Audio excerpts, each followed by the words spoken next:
You got a problem here. And walked in a customer clutching 3 MacBook Pros. It's not stuff you would ever want to see the light of day. Offering to pay the big guy, Joe Biden himself. This is American power come to do business, and Joe Biden was assisting at every stage. Senator Johnson to provide additional examples of the media's attack last Congress. I yield the floor. Thanks, Senator Grassley. I first want to thank the senior senator from the state of Iowa for his tenacity in pursuing the truth and ignoring all the false attacks leveled against us during the course of our multi-year investigations into corruption at the highest levels of the federal government. Both of us have been firsthand witnesses and at the same time victims of the dishonesty of our Democrat Senate colleagues and their willing accomplices in the media.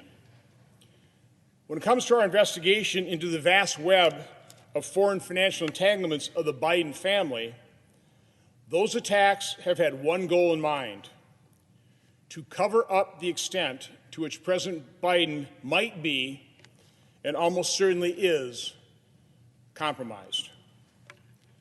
Over the course of our investigation into how Hunter Biden used his father's position and name to enrich himself and his family, the dishonest press published countless stories reporting on the Democrats' false charge that Senator Grassley and I were soliciting and disseminating Russian disinformation. Once we issued our September and November 2020 reports, which were based almost exclusively on U.S.-sourced documents and interviews with U.S. citizens, the media largely ignored it. When they did write a story, they declared that our reports found nothing new, a classic media cover-up. I've always said the bias in the media is revealed far more in what they don't report than what they actually do report. But all the false attacks did not deter us. We have continued to uncover the truth, and fortunately, our reports also served as a catalyst for others to come forward and for more investigative journalists to keep digging. The American people deserve the truth.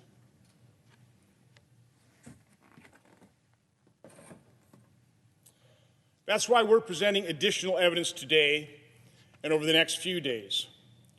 For example, this is the first time this document is being made public. As Senator Grassley described in detail, it shows that money from CEFC, which is effectively an arm of the Chinese government, went directly to Hunter Biden. Bank records like this piece of evidence are pretty hard to deny and sweep under the rug. Our reports were chock full of irrefutable evidence like this, and yet the media buried those details in an attempt to keep it hidden from the American people. Because the mainstream media and our Democrat colleagues had no substance to refute our reports, they reverted to their time-honored tradition of lying, making false accusations against us, and engaging in the politics of personal destruction. Again, their goal was to destroy the credibility of our reports before the American people even had a chance to read them. They were fully aware that the lie can travel halfway around the world before the truth has a chance to put on its shoes. For example, listen to what New York Times journalist Nicholas Fandos said about our report. Quote, "Lack of meaningful new information," unquote. And again, quote, "Overlap with a Russian disinformation campaign," unquote. The then Democrat minority leader was quoted saying about our report, quote, "as if Putin wrote it, not United States senators." A Democrat senator described our investigation as being, quote, "rooted in disinformation," end quote, from Russian operatives. Separately, a Democrat senator also said about our report, quote, "bottom line, the Johnson-Grassley investigation is baseless. It is laundering Russian propaganda for circulation in the U.S., unquote. But of course, all those quotes were disinformation. Disinformation designed to distract all of us from the truth.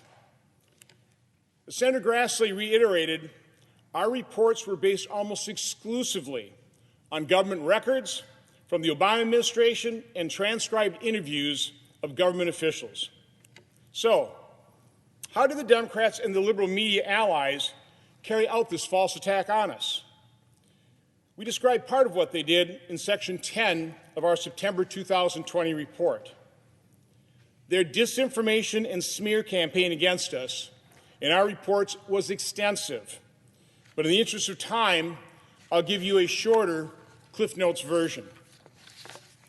On July 13, 2020, then Minority Leader Schumer, Senator Warner, Speaker Pelosi, and Representative Schiff sent a letter to the FBI to express a purported belief that Congress was the subject of a foreign disinformation campaign. The letter included a classified attachment that had unclassified elements that attempted to tie Senator Grassley's and my work to Andrei Derkach, a Russian agent. The Democrats speculated that based on this unclassified information, Senator Grassley and I had received materials from Derkach. This was false. Nothing could be further from the truth. But this information, purportedly linking Senator Grassley and I to Derkach, was leaked to liberal media outlets to start a false narrative to smear us. Until news reports of this false allegation surfaced, I had never even heard of Andrei Derkach. We immediately and forcefully denied the false allegation, but Democrats and the media continued to spread the lie. To this day, no one has ever apologized to either of us for spreading that lie, even though it is proven conclusively to be a lie and disinformation. Next, my staff and Senator Grassley's staff did a transcribed interview with George Kent. During that interview, Democrat staff members introduced Derkach's materials into our record. Then Democrat staff members asked Mr. Kent about it. He stated, quote, "What you're asking me to interpret is a master chart of disinformation and malign influence." That was Mr. Kent's evaluation of the Derkach disinformation that Democrats were spreading, that they entered into our record. So the actual truth of the matter is that Democrats, not Senator Grassley nor I, introduced known Russian disinformation into our investigatory record. They did the exact thing they were falsely accusing us of doing. Again, not my staff, not Senator Grassley's staff. Democrats were disseminating Russian disinformation, just like they did with the Steele dossier. Then Ranking Members Wyden and Peters sent me and Senator Grassley a letter asking for an intelligence briefing relating to our investigation. Now, such a briefing was completely unnecessary, but it was an effort by our Democrat colleagues to further falsely taint our investigation, hoping to discredit it and discredit the truth. On July 28, 2020, Senator Grassley and I reminded them that the FBI and relevant members of the intelligence community had already briefed the committees in March of 2020 and assured us that there was no reason to discontinue our investigation. Then in August 2020, Senator Grassley and I were provided a briefing from the FBI, a briefing that we did not request, that was also leaked to the press to further smear us. This unsolicited FBI briefing was also not necessary and was completely irrelevant to the substance of our investigation. The FBI briefers did tell us that they weren't there to, quote, quash, curtail, or interfere, unquote, in our investigation in any way. No government entity ever warned us that our investigation into the Biden family's financial deals was connected to any kind of Russian disinformation campaign, because it wasn't. But again, The substance of that FBI briefing was later leaked and contorted to smear us, which was exactly why we suspect we were given the unsolicited briefing in the first place. Those briefers promised confidentiality.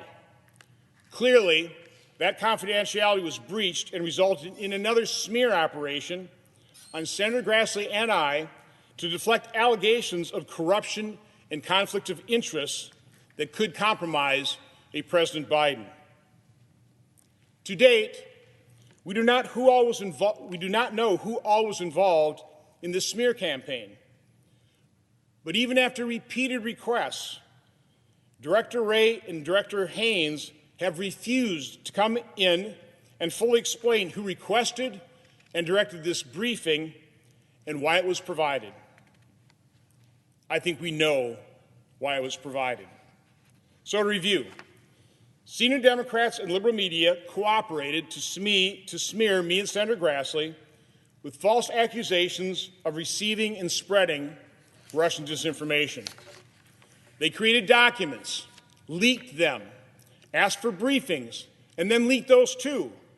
And then they themselves disseminated Russian disinformation. You can't make this up. Fortunately, they failed to discredit our investigation because we stayed true to government records. We stayed true to the facts and the evidence. And the evidence is stunning, and it is growing.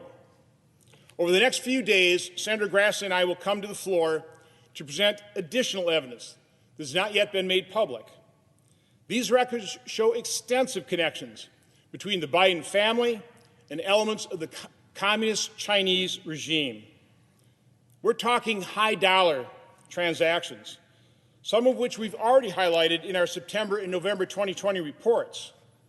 But our speeches will introduce new financial documents into the record for all to see. Now, we expect Democrats and the media to continue to use their power to smear us and cover up for the Bidens. But the truth has a power of its own, and we intend to continue to reveal the truth. Madam President, I yield the floor. Have you noticed that as everything around you seems to decline, one thing still grows? It is the power of your rulers. None of their plans and directives have solved your problems or made your life better. The only result has been their increased control over you at the cost of your freedom. Do you know why? You gave them the power.